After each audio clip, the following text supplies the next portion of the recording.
put on our shopping list?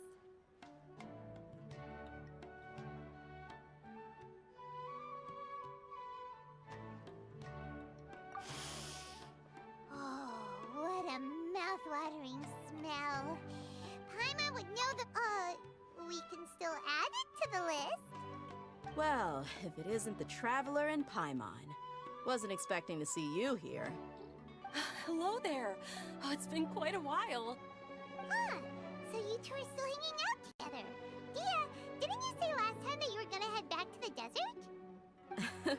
I said I was going to resign from being her bodyguard, not that our friendship was over. We're still the best of friends. The Holmayanis also still post jobs from time to time. Their pay is always generous, so me and the other mercs never pass them up.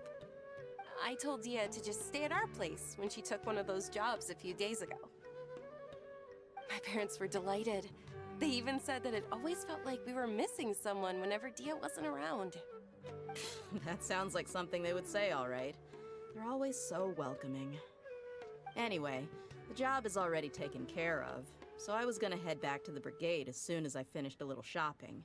But the master kept insisting, and I ended up staying for another day.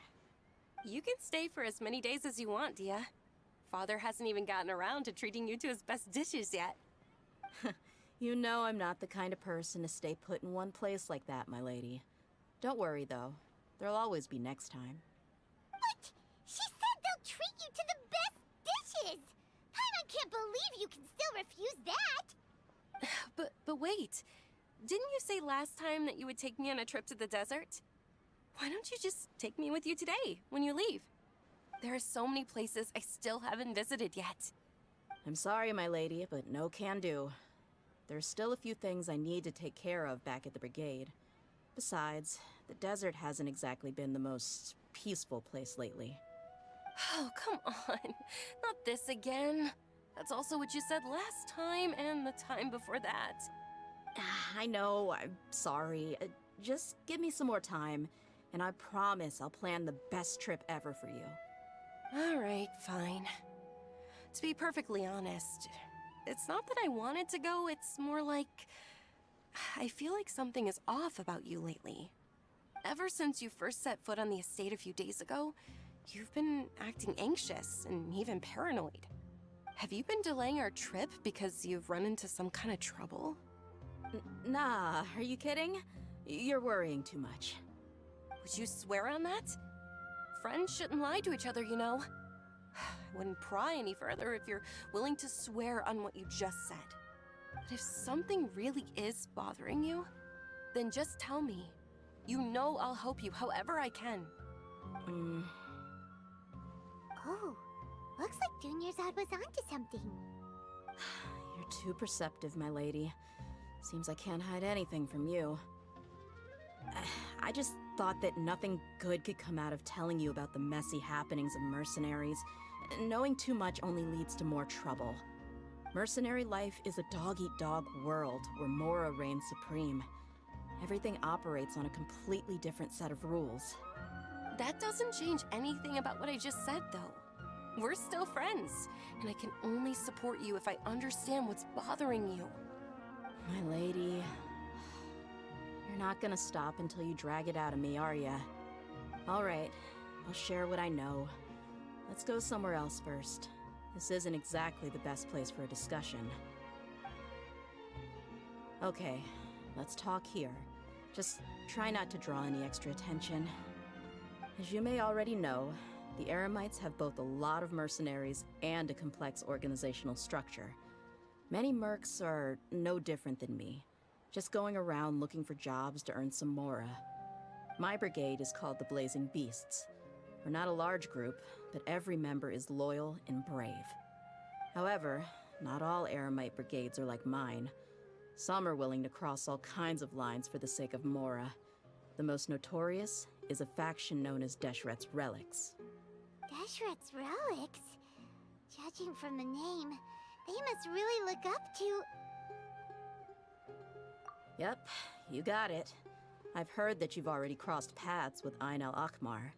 They're one of the groups under the Relic's banner. Oh, you mean the group that tried to sell us the Divine Knowledge Capsule? Yeah, they weren't friendly at all. Deshret's relics is composed of many smaller brigades, like Ain al-Ahmar. The relic's headquarters issues orders to all brigades under his control. On any other day, I would want nothing to do with them. Unfortunately, though, the brigade that's stirring up trouble now is none other than Dakan al-Ahmar. Dakan? I think it means beard or something. Believe me, it's a really stupid name. I found it insufferable for years. Anyway, the real issue is that Dakan al-Ahmar is led by my father, Kusela. Say what now? I think I'm starting to understand your anxiety now. But what did they do? I won't go into details, my lady, but they've been involved in a lot of violent incidents. We're talking hundreds. Hundreds? Yep. The scenes tend to be quite gruesome, too. They strip the victims of all their valuables before murdering them. Not only have they targeted merchant caravans and ordinary citizens, but other mercenary brigades as well. That's beyond terrible. They won't even spare their own kind. I don't know how Deshret's relic sees it. All I do know is that Dakan al-Ahmar has become more and more aggressive over the last few years.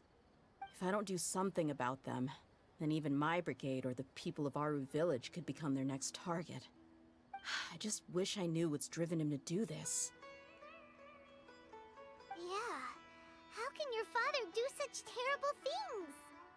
I don't know. People change. He's always been pretty pathetic.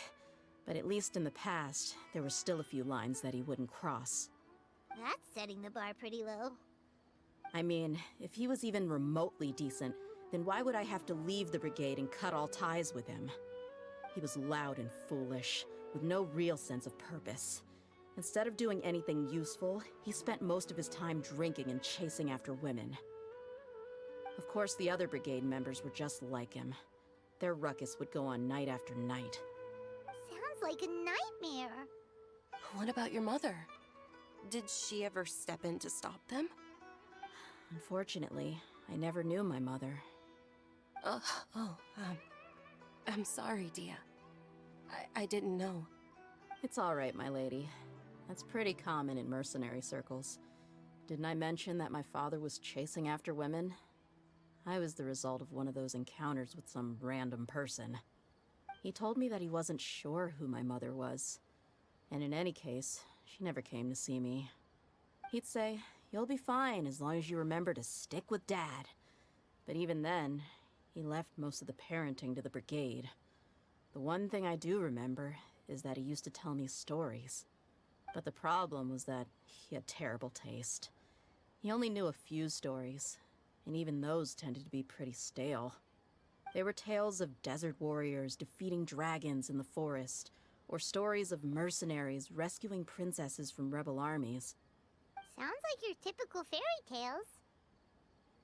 More or less, yeah. They were interesting maybe the first or second time around, but after about 20 repeats, they started to get a little dull. He seemed to think those stories were the best things ever, though. He was so into them that he'd call the whole brigade over and make them perform the whole thing as a play. Even the toys he gave me would all be story props. I'd get helmets, shields, and toy swords. It was only much later when I realized that the shows were more for him than they ever were for me. What an interesting guy. Yeah, I've always found him pretty childish, but that was something I could just shrug off. I had no reason to despise him. Until I grew up and learned the true face of Deshret's relics for myself. Looting, blackmail, violence, and fraud. They not only accepted such heinous acts, they would even openly boast about them. No one in the brigade was any kind of hero. Instead, my father and his cronies were more like the bad guys that needed to be taken down. Did they really think that as long as they didn't do any of that stuff right in front of me, I would never know? I think I can understand your feelings. The difference between perception and reality must have hit hard. Yeah, but don't worry, my lady. It's all water under the bridge to me now. I had a huge argument with my father and left that place behind for good. I'm not investigating them due to any bitter feelings I still have towards my father. I just want to protect those that are close. Yeah, I told the boys to gather as much information as they could. Most of the reports concern violent incidents, but there's also some talk of smuggling. I see. But isn't this investigation incredibly dangerous? It is, but every mercenary lives life on the edge. It's a lifestyle that I enjoy. That may be true, but it'll be impossible for those who care about you not to worry. Well, now you get why I didn't want to share any of this with you. What should we do? They both have valid concern. Huh? But there's no need for you to get caught up in this mess, too. Well, she's super tough, so if she went into the desert with you, then Paimon bets the problem will be solved in no time. I'm inclined to agree. I'd feel a lot more at ease if you took her along to help. I'll wait for news from you in the city until then. Please, stay safe. I'm honored that you care so much for me, my lady. All right, then let's get moving. Our first stop will be Caravan Rebot, where we can catch up a bit with my fellow mercs.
Hey, Dia, you're back.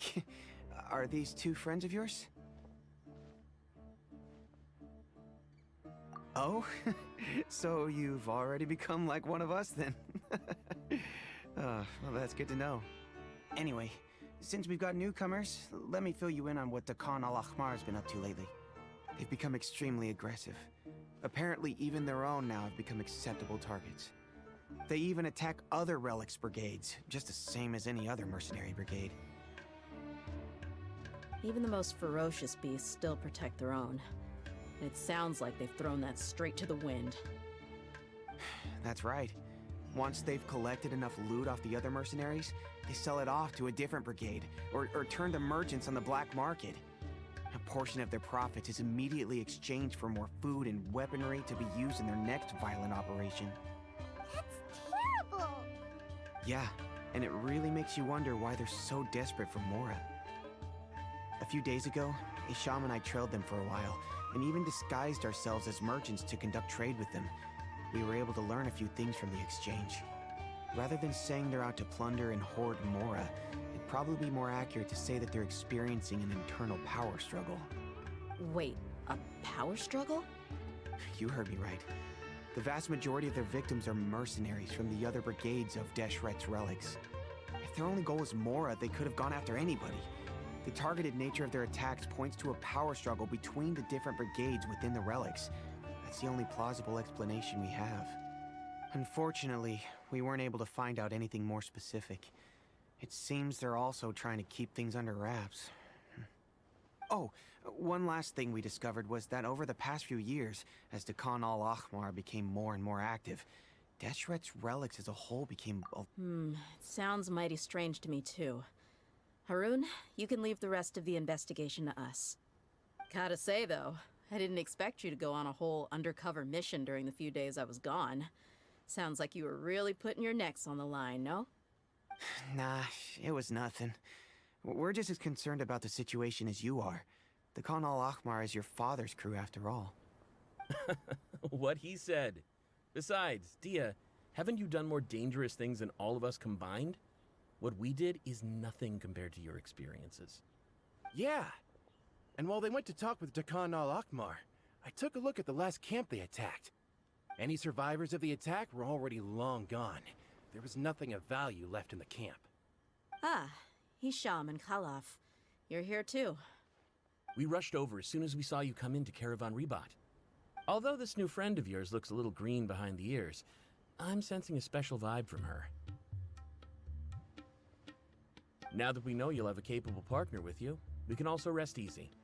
Hey, what about Paimon? Feel anything special? Oh, you're also planning to tag along with them? Of course! Paimon is the traveler's most important guide. Wherever she goes, Paimon will follow. Oh, in that case, then you'd better take care of her too, Dia. Don't underestimate Paimon! Don't worry about her. She may look tiny and helpless, but she's been through just as many battles as the traveler here. Even if she had only survived on sheer luck, then that alone would still make her quite formidable. I had no idea. I guess I shouldn't judge by appearances. Oh, one other thing, Dia. When you're free, why don't you update the deputy about your upcoming schedule? We held another recruitment event a few days ago, but everyone only came to see the Flame Mane.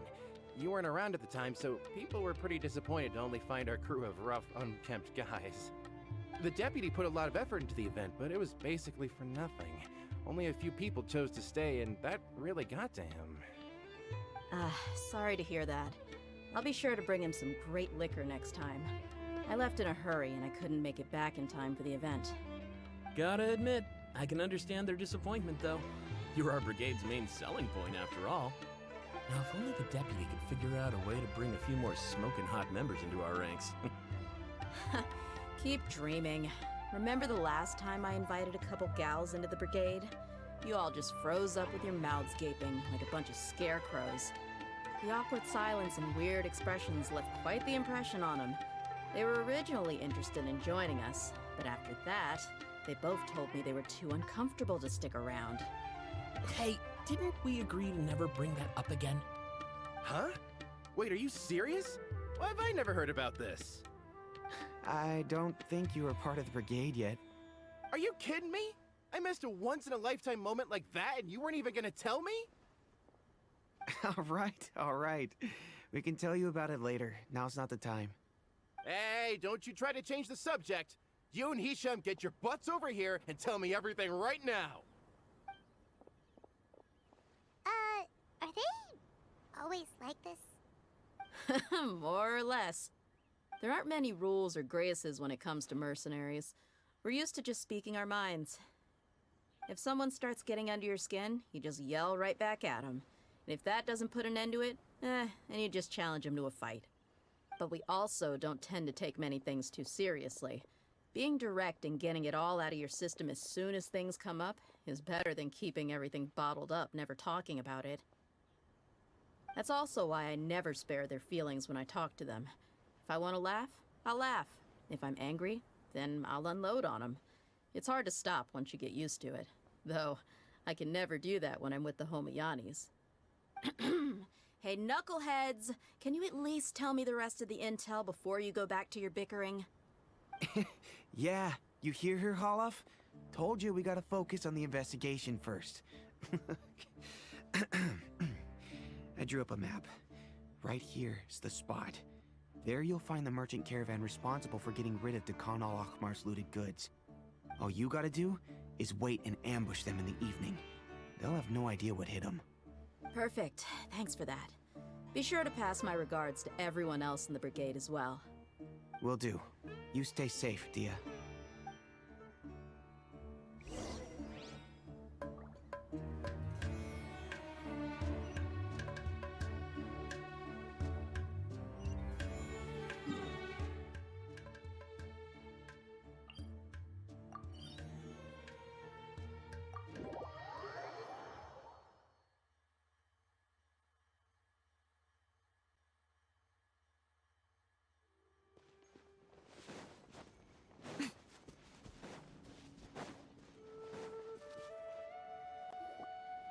This should be the place. Let's find a spot to hide and bide our time. It's gonna come down to a fight one way or another, so let's all be careful. No I'm not worried about that. What I meant is that we probably shouldn't go too hard on the enemy. After all, we still need to get information out of them.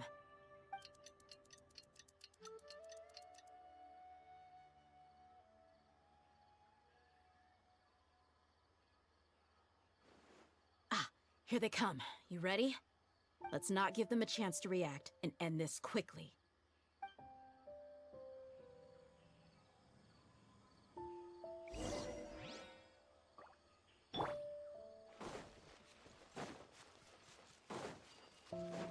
Clean up. Whoa. Animal test 6308. Absorption test. Ultimatum protocol.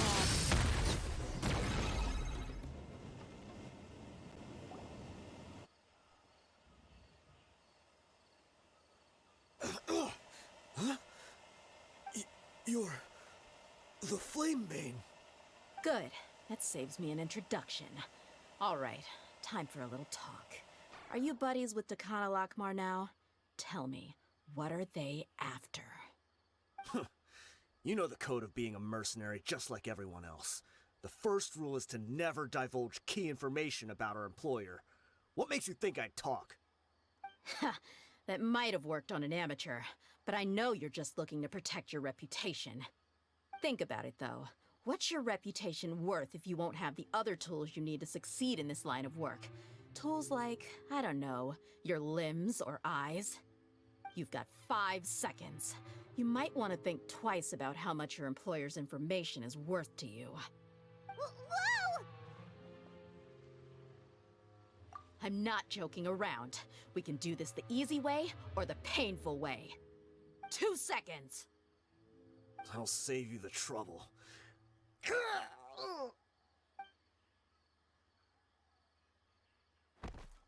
Huh? Are you crazy? He tried to bite off his own tongue. Quick, search the area for any first aid supplies.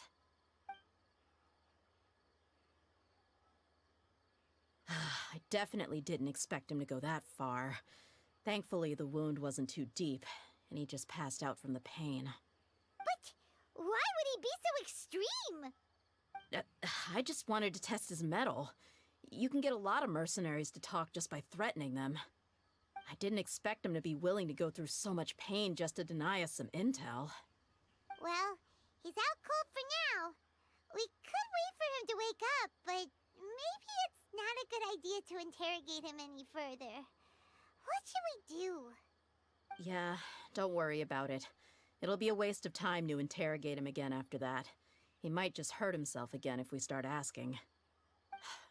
There are lots of goods around here. Let's search the area. Maybe we'll be able to find something. I'm really sorry.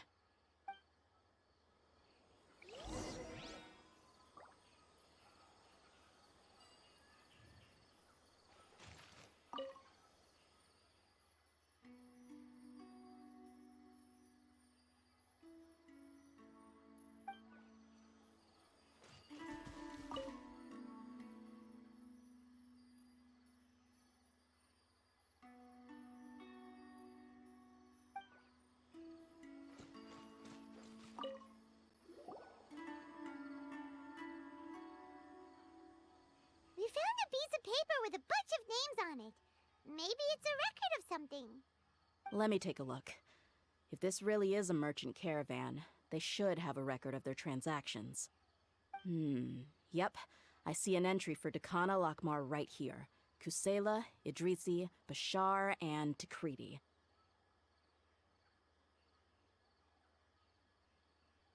All familiar names. Dakana Lakmar has been trading for a hefty supply of food, weapons, and medicine. It seems that in the past, they used to receive some canned knowledge as well.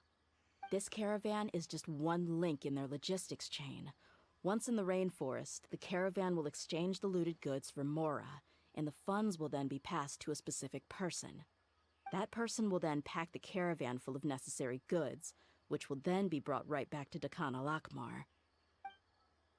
Wait, why is there no mora value recorded for the final transaction? No value? Yeah, Every transaction before the last one was marked with an exact amount of mora, but the final one, where they paid for everything to be brought back to the desert, was simply marked as delivered.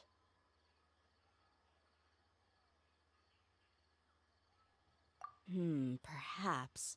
But they couldn't have known how much they would make off selling the loot. Do they not care about profit margins at all? Anyway, the next part's the records of the goods themselves. There are a lot of entries. Everything was probably sourced from the rainforest. Huh? What's wrong? Shazamon Homayani? Homayani? You mean Dunyarzad's family? Could it just be another family with the same last name? I'd be surprised to find someone with the exact same first and last name. Shazamon Homayani is Dunyarzad's father, and the head of the Homayani family. Just what the heck is going on here? I'm sorry, you're right. I'll consider what we found and not jump to conclusions just yet. But what this piece of paper confirms is that the Homayani family has been providing goods to Dakana Lakmar. What if the Homayanis have been kept in the dark and don't know they've been trading with Dakana Lakmar? That's a possibility, but if that was the case, why is this caravan specifically named Shazamon as their person of contact? They could have just as easily bought goods such as food and medicine directly from Caravan Ribat or Port Ormos. Yeah, funding violence and looting. The brigade gets the goods, and he is paid the proceeds from the sale of the loot. But why would he do something like this? It's not like the Homayanis are in need of money. I honestly have no idea. I've been to their estate many times, and I've never noticed anything suspicious. The only potentially large expenditure I could think of would be the treatment costs for Dunyarzad's Elazar. Maybe they borrowed a lot of mora in the past? But that's still just a speculation. I don't think the master would stoop so low to make mora.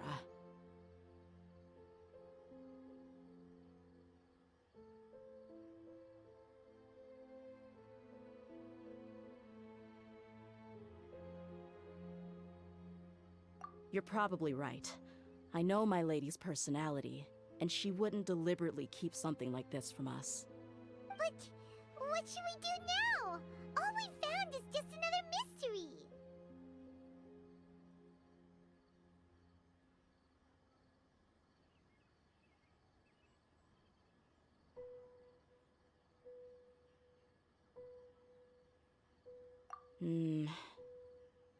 If you ask me, we already have no choice but to confront her about this. I'm not worried. It's too early to make a verdict yet. I still have faith in the Homayanis. Let's go find my lady again. We'll tell her everything and see if she's willing to lend us her support. If we're lucky, we can not only figure out the mystery of this paper, but also follow the trail of breadcrumbs to the people responsible at Dakana Lakmar. Dia, are you sure this is the best decision? What if instead of getting the help we need, we just end up revealing everything we've discovered to the enemy? I've considered that possibility. But even still, I want to tell her what we found. I think I owe her that much. True friendship is built on trust.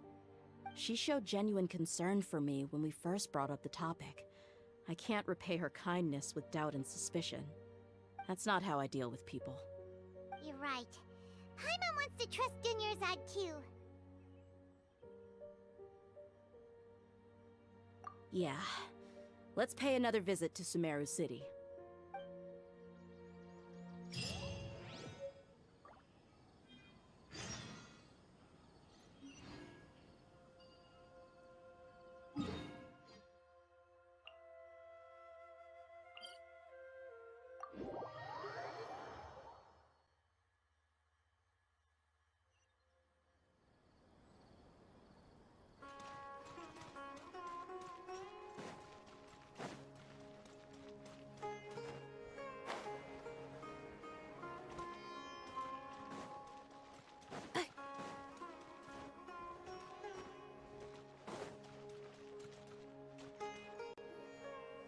We're back, my lady.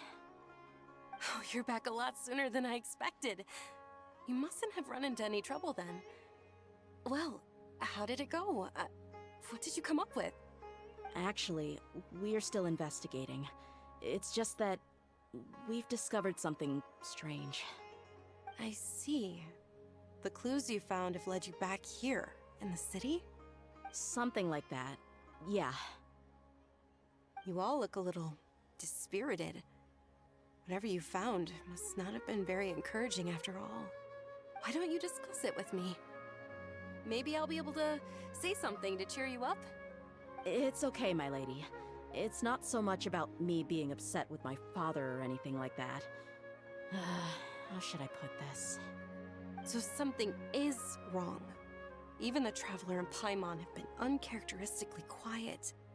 On any other day, Paimon would have already waved to me with a smile and shouted, "Dunyarzad, we're back!" So tell me, what happened? Well? My lady, please prepare yourself for what we're going to tell you next. It concerns the Master. The Master? You mean my father? Okay, I understand. Don't worry about me. I'll listen as attentively as I can. My father has been supplying goods to Dakan al-Akmar? Yeah, it makes as little sense to us as it does to you. I've never doubted the Master's integrity, so I'm having a real hard time rationalizing how he could ever support an infamous brigade like them. Maybe he's not actually aware of the full story and just stumbled into the deal by accident.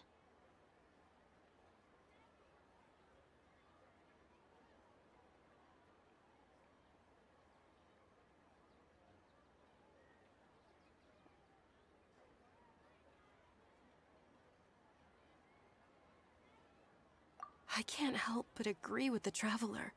Huh? You mean you feel the same way, Dunyarzad? Thank you for sharing all this information with me. Since you've told me everything you know, I should also tell you about some doubts that I've been harboring for quite a while. In the past, I thought that my father hired a bodyguard for me so that I wouldn't run away and get lost. However, there are plenty of capable mercenaries in the Corps of 30. Why did my father go out of his way to hire Dia? About that. Well, the Homayanis really needed bodyguards, so they reached out to the Blazing Beasts. Later, the Master told me that I was one of the best mercenaries he'd ever seen, and that I should stick around to become one of his bodyguards. He offered me a pile of Mora, so I just signed on. Well, but that didn't really answer my question. Just think about it.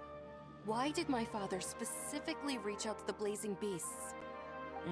Maybe the Corps of 30 just didn't have anyone available, or maybe someone recommended us. I've never given it too much thought.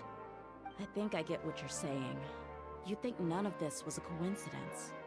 Precisely. At first glance, nothing seems strange or out of place. But there are many parts of the story that don't actually make any sense. If my father had always been in contact with Dakan al-Akmar, then it would make sense for him to bring Dia into our house. You mean the goal all along was to get Dia to be your bodyguard? No, that's too much of a stretch. I cut all ties with my father a long time ago. He has no control over my life anymore. But that still doesn't rule out the possibility that your father has still been trying to influence your life without you knowing. So, the Master was not likely an innocent victim in all of this?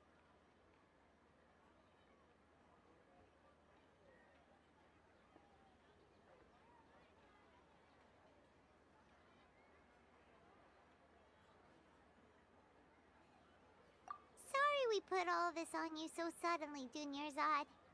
It's okay, Paimon. I should actually be thanking you. Regardless of his reasons, if my father has truly been funding a violent group of mercenaries, then it's my duty to bring him back to reason. But is that really the right thing to do?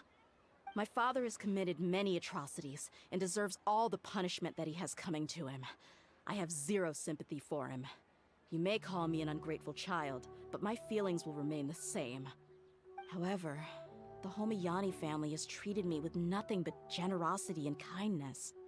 If we decide to investigate this further, we could end up implicating the entire Homayani family.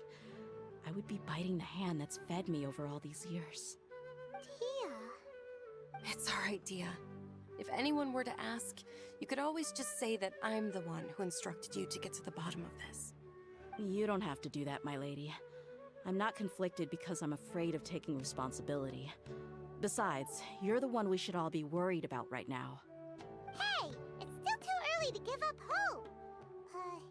What was that thing about friendship again? Right, yeah, trust! You said that yourself, Dia. Besides, there's no point on getting all riled up before we've confirmed all the facts. Thank you, everyone. That makes a lot of sense. I guess I should always remember the trust that I've placed in people. In which case, my lady, could you ask the Master to come out and have a chat with us? Sure thing. I also hope he'll be able to give us a logical explanation. Let's meet at the usual place then. Usual place? Ah, right.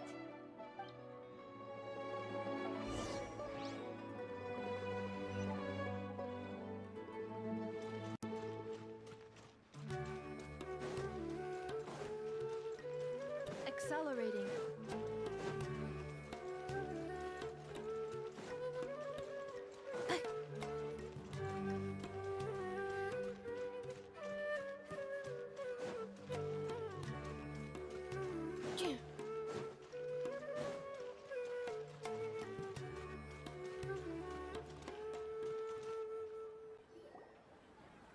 Thank you for coming, sir. Please allow me to introduce these two. This is the Traveler, and next to her is her travel companion, Paimon. Ah, yes. My daughter has mentioned them from time to time. It's a privilege to finally meet them in person. But we may skip all the pleasantries for now. What is the important matter you wish to discuss with me today? Well, we wanted to bring this transaction record to your attention. There's something on this record that we're all pretty curious about. So, that's what you found. Huh. Seems like I can't keep everything from you much longer. If you wouldn't mind, we'd like an explanation. Well, it's a long and difficult story. And to be perfectly honest, I'm not sure if I'm doing the right thing. What I do know, though, Dia, is that the truth will bring you no solace. If anything, it will likely cause you a great amount of anguish. Wait, me? Yes. I understand perfectly why you came to see me. And I am touched by your collective commitment to do the right thing. But knowledge always comes at a price. And sometimes, as they say, ignorance is bliss. Your father, Kusela, and I both believed that. Of course, you have the right to seek and learn the truth, but I must warn you. The facts of this matter may reduce everything you've built for yourself into sand, blowing in the wind. If you must proceed, then Kusela's heartfelt efforts will also fade into the wind like a fleeting mirage. His heartfelt efforts? I'm sorry, sir, but I'm not sure I follow. I've made it this far in life without a single drop of my father's support. I have my own ideals and ways of looking at the world, as well as people and causes that I've chosen to cherish and fight for. None of these things have anything to do with him. I came here today to support you as the head of the Homayani family. No warning will change my stance on that. I understand. Then let me tell you a little story. Our family once needed to take a trip to the desert when Dunyarzad was just a baby. Along the way, we were attacked by bandits. They had superior numbers and quickly overpowered our bodyguards. When all seemed lost, a group of passerby Eremites lent us their support. Those Eremites were Kusela's brigade, Dekan al-Ahmar. Kusela's men told me that the attackers were Eremite mercenaries, just like themselves. I was shocked. Why would Dakan al-Ahmar go so far to save us and not spare the fellow Eremites? Kusela was grinning and walked over to play with baby Dunyarzad. She was startled by his unfamiliar face and nearly started crying. Really? I never knew. He said that he had no particular reason to help us. He just took pity on us because he had a daughter about the same age. We started talking about our children, and I sensed that he was a devoted father. To repay his kindness, I hired his brigade to help out at our estate for a time, and offered everyone generous remuneration. So, that's what happened. It was many years before I saw him again. I almost didn't recognize him the next time he came knocking on my door. The man I knew to be strong and healthy had been reduced to a shell of himself. He couldn't even walk anymore without his cane. So, what happened to him? He was perfectly fine when I left the brigade. I'm not too sure myself. The only thing that didn't change was his cheery disposition. He said there was absolutely nothing to worry about and that he had gotten into a fight. That was all. He then suddenly asked me if Dunyarzad, now that she had grown, would need a bodyguard of her own. At the time, Dunyarzad was going through a particularly severe bout of her Elazar. There was no need for her to have a bodyguard when she could barely leave the house. But he kept coming back to the topic. Come on, it never hurts to be safe. How do you know a bodyguard won't come in handy one day? I was completely lost at first, until he recommended the Blazing Beasts, and in particular, a mercenary named Dia. So he was the one who recommended Dia to you. Indeed. He didn't say it out loud, but it was clear that he saw Deshret's relics as an evil group who would eventually corrupt every member in their ranks. He was already beyond redemption, but he hoped that he would be able to detach his daughter from the vicious world of mercenary life. If Dia could stay in my house and keep working as a bodyguard, then gradually her affinity for the desert would decrease, and she'd be able to leave her previous life behind. And that's why you offered her such generous compensation? Yes, but not just because of that. From the moment that he asked me for that favor, I also began to see Dia as my own daughter. And that's also why I tried to persuade you to stay when you asked for permission to leave. I was willing to spend however much it took. Kusela saved my daughter and me all those years ago in the desert.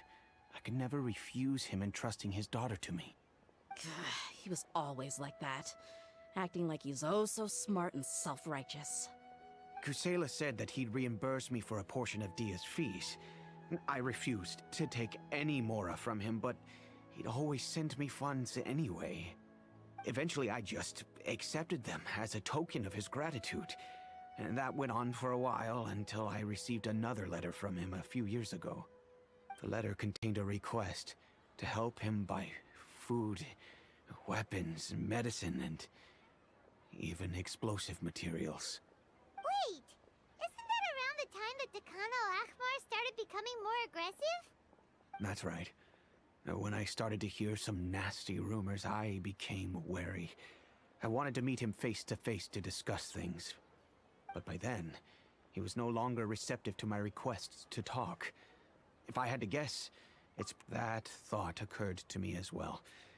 I figured that he probably came to me for help because he had nobody else to turn to. After some deliberation, I decided to send him some food and medicine. I turned down all his requests for explosives and weaponry.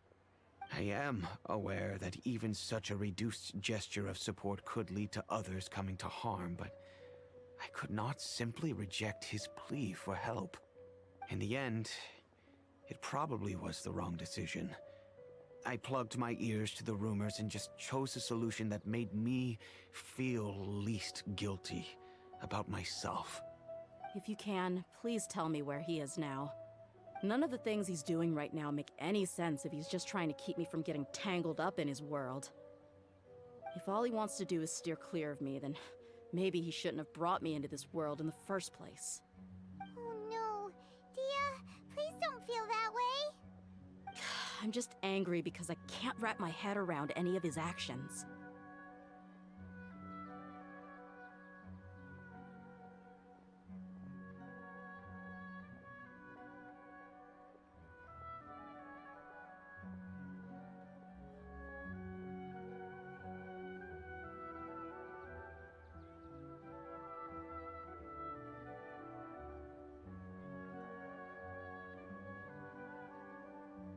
Another way? I don't know. I knew him, and he was nothing more than a childish brute. I can't understand what's going through his head. But I guess you do have a point. We haven't uncovered the whole truth yet. We still need to figure out his exact actions and reasoning for these last few years. I'll do my best to help. Of course, anything between the two of you would need to be resolved between you and him alone. I don't know Kusela's exact whereabouts. Outside of supplying his brigade with some goods, I tried my best to avoid getting involved any further with him. However, there's a man on the list named Jawed. He used to be a mercenary in the desert and is now a member of the Corps of 30. He's responsible for supplying weapons and liaising with the Dakan al-Akhmar's merchant caravan. I think he should know Kusela's whereabouts. I've heard that he likes to have a few drinks alone and enjoy the cool wind at night outside the tavern. Maybe you'll be able to find him there. Understood. Thank you, sir. Then I guess this is bye for now, unless... I'll stay and be with my father here. To be honest, I'm still a little dazed and haven't finished processing everything quite yet. My father has indeed done something wrong, but if I think about it, I'm also not sure if there was a right way to handle this problem. I feel like our only course of action is to turn everything we know over to the Corps of 30 and let them render judgment. Yes. I am prepared to accept whatever verdict they choose. It's time to face my mistakes.